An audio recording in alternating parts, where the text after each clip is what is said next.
મુસાફરી માટે નીકળી રહેલા ગાંધીજીને તિલક કરતા કસ્તુરબા. 105 વર્ષની એક મહિલા ગાંધીજીને ઝડપથી સ્વરાજ મેળવી વિજયી બનીને પાછા આવવાના આશીર્વાદ આપે છે.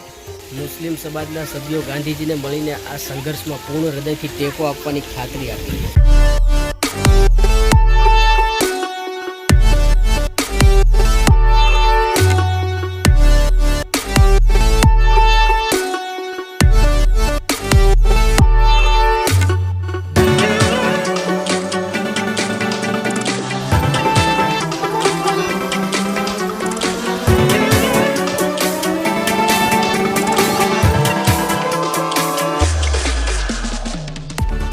ગેટની અંદર પ્રવેશ કરીએ તો આપણે ટિકિટ લેવાની હોય છે. તે 20 રૂપિયાની ટિકિટ છે. આ જગ્યા ઉપરથી ટિકિટ બારીએ છે. ટિકિટ લઈને અંદર પ્રવેશવાનું હોય છે અને 4 વ્હીલરનું પાર્કિંગ આ તરફ છે અને 2 વ્હીલરનું પાર્કિંગ આ જગ્યા ઉપર છે. 2 વ્હીલર માટે ફક્ત 10 રૂપિયા છે અને 4 વ્હીલર માટે 20 રૂપિયાનું પાર્કિંગ છે. અને સામાન કક્ષ આ જગ્યા ઉપર તમે સામાન પણ કોઈ પણ લાવ્યો હોય તો આ જગ્યા ઉપર રાખવાનું હોય છે. હવે હું તમને બતાવીશ આગળ જઈને કઈ રીતના છે તમામ વસ્તુ. તો વ્લોગમાં છેલ્લે સુધી જોડાઈ રહેજો, ખૂબ જ મજા આવશે. એક જણાની 20 રૂપિયાની ટિકિટ છે, તો 5 જણા આવ્યા હતા, 20 લેખે 100 રૂપિયા છે. પ્રવાસી સુવિધા કેન્દ્ર દાંડી, તેની અંદર આપણે પ્રવેશ કરવા જઈ રહ્યા છીએ. અહીંયા જો આ રીતના બોર્ડ છે ને આ રીતના પ્રવેશ દ્વાર છે, તો આપણે અંદર જઈને જોઈએ. રીતના આપણે અંદર પ્રવેશ કરી રહ્યા છીએ ને અહીંયા સરસ મજાની ધૂન હાલે.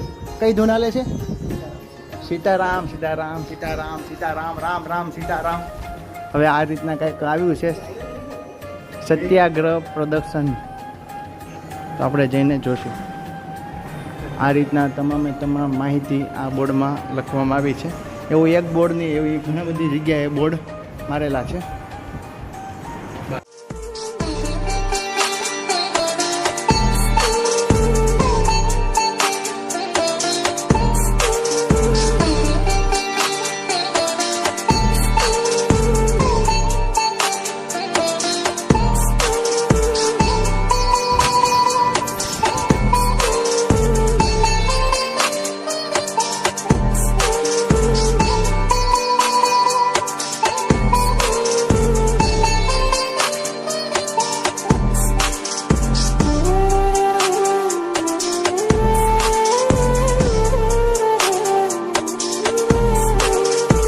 મિત્રો આપણે અત્યારે છે ગાંધી બાપુની આર્ટ્સ ગેલેરી નિહાળી.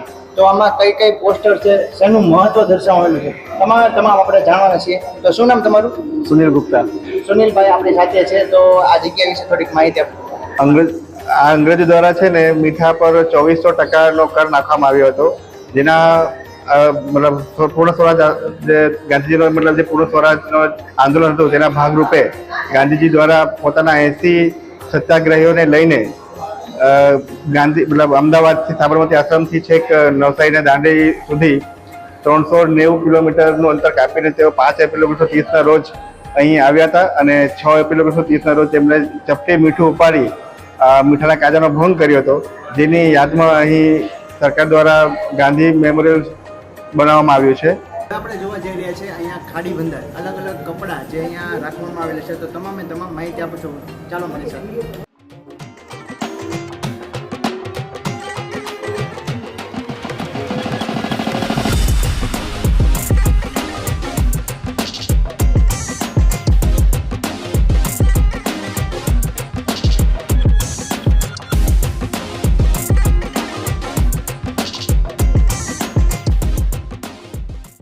ખાડી બંદર નિહાળ્યો, ત્યાર પછી અહીંયા જે કહેવાય ને કે લાઇબ્રેરી છે, પછી અહીંયા એક બાજુમાં પુસ્તકાલય છે, એમાં તમામ માહિતી તમને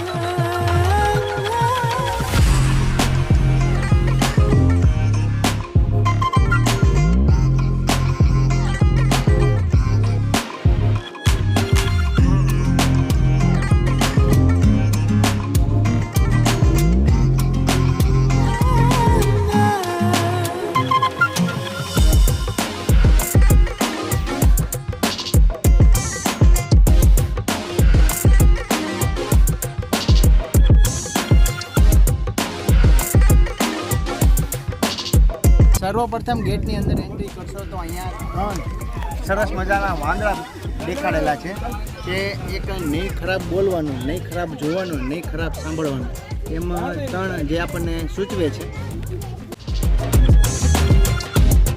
આપણે મિત્રો પ્રવાસી સુવિધા કેન્દ્ર નિહાળીને હવે જઈ રહ્યા છીએ મીઠા સત્યાગ્રહ સ્મારક દાંડી તરફ. તો વ્લોગમાં છેલ્લે સુધી જોડાઈ રહો. આપણે મિત્રો અહીંયા જોઈને થાકી જાવી અથવા તો ગરમીના પરસેવાના રેપઝેપ થઈ જાય તો અહીંયા ઘણી બધી લાઈનમાં દુકાનો છે ત્યાં કોલ્ડ ડ્રિંક ગમે એ વસ્તુ ખાઈ પીએ. હવે આપણે જોવાના છીએ સેફી વિલા.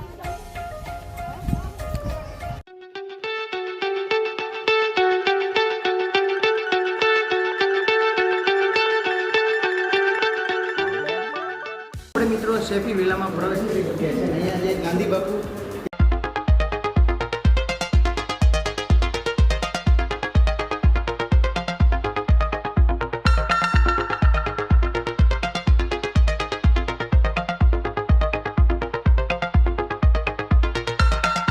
મિત્રો આપણે સેફી વિલામાં એન્ટ્રી કર્યા છે અને આપણી સાથે શું નામ તમારું? કપિલભાઈ છે. તો સેફી વિલામાં કઈ રીતના બાપુ આવ્યા હતા તો તેની વિશે થોડીક માહિતી આપશો. સેફી વિલા નામ એટલા માટે રાખ્યું છે કે એમના જે આ મકાન છે એ મુસ્લિમ સમુદાયના વોહરા કોમ્યુનિટી, વોહરા કોમના લોકોનું આ જેમના જે ધર્મગુરુ છે એમનું મકાન છે. અને જ્યારે મહાત્મા ગાંધીજી 5 એપ્રિલે જ્યારે શરૂઆત થાય છે 12 માર્ચથી જે અમદાવાદ સાબરમતી આશ્રમથી પગપાળા યાત્રા શરૂ કરી અને 5 એપ્રિલ અહીંયા આવે છે. અને એ માલિકના અમને ફોટો દેખાય છે અહીંયા. 51માં ધર્મગુરુ છે, એમનું મકાન છે. જ્યારે દાંડીમાં મહાત્મા ગાંધી આવે છે તો એમને લેવા માટે પોતે જાય છે અને રહેવા માટે આગ્રહ કરે છે.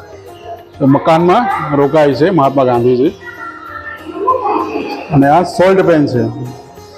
જ્યારે આ મોમેન્ટ જે સત્યાગ્રહ કે આપણે એ ખતમ થાય છે તો કેવું રીતે કે લોકો પછી આવી રીતે નમક બનાવે છે અને એકબીજાને વેચી દે છે.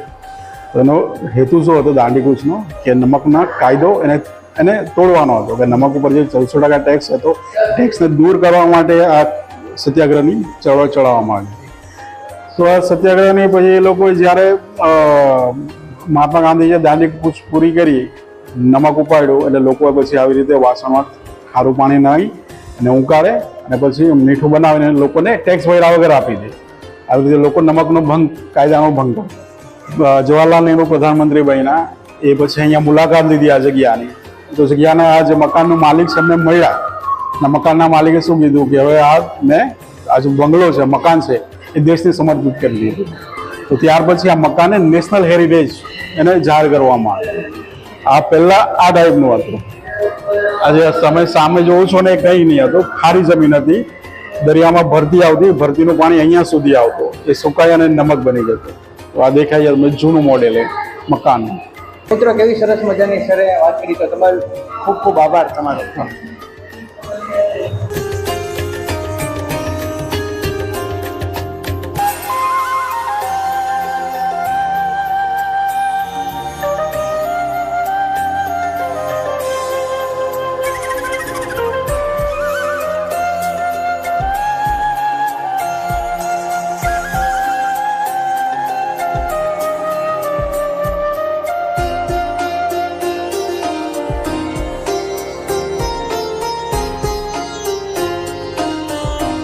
અહીંયા મિત્રો મહાત્મા ગાંધીજીએ જે અમદાવાદથી વચ્ચે જે 21 ઐતિહાસિક સ્થળો આવતા હતા તે યાત્રાના સ્થળો આ જગ્યા ઉપર લાઈનમાં લખવામાં આવેલા છે અને છેલ્લે દાંડીમાં તે યાત્રા પૂરી થાય છે.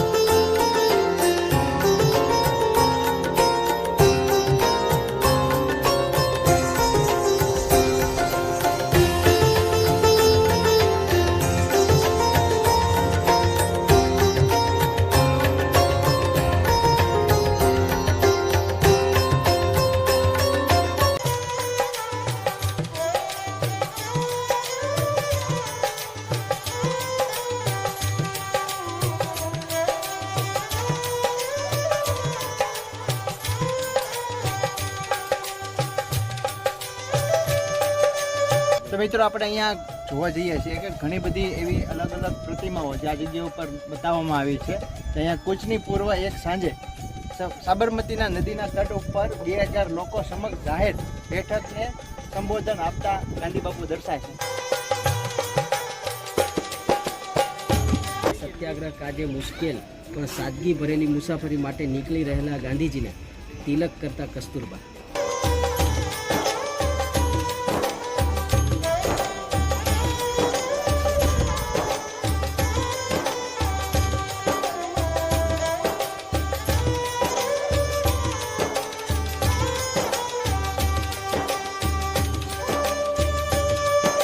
આ પ્રતિકૃતિ છે કે એક ગામમાં કૂચ યાત્રીઓનું સંગીતમય સ્વાગત કરે છે. ગાંધીજીના ભાષણને સાંભળતા ગ્રામજનો, નાણાં અને એક બળદગાડાની ભેટ રૂપે ફાળો આપતા ગામવાસીઓ.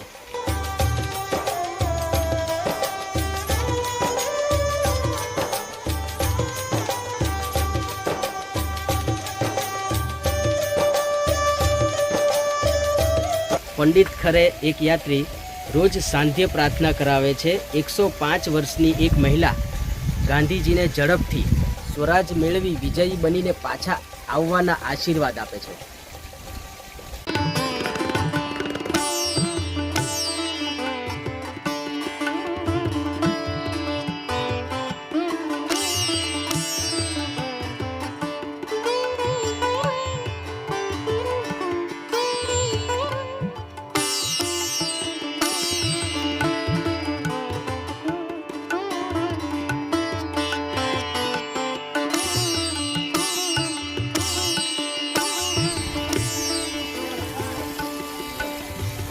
મુસ્લિમ સમાજના સભ્યો ગાંધીજીને મળીને આ સંઘર્ષમાં પૂર્ણ હૃદયથી ટેકો આપવાની ખાતરી આપી છે.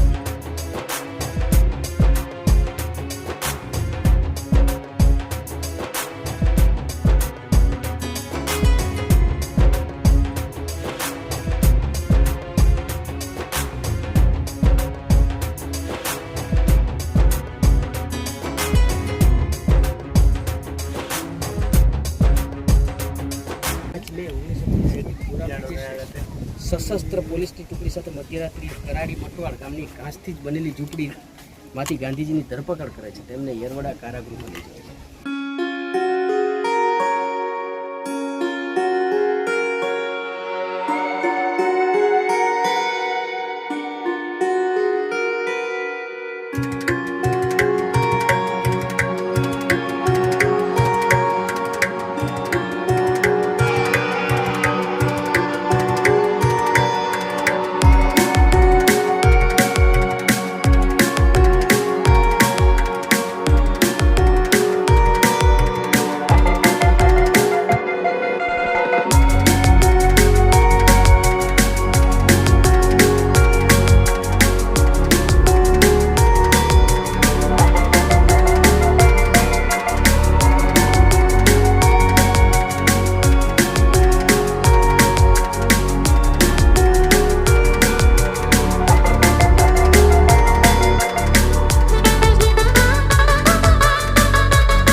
મિત્રો એક સાથે ગાંધી બાપુની સાથે લડાઈમાં ઊભા રહ્યા હતા. તેની તમામ મૂર્તિઓ જે અહીંયા બનાવવામાં આવી છે.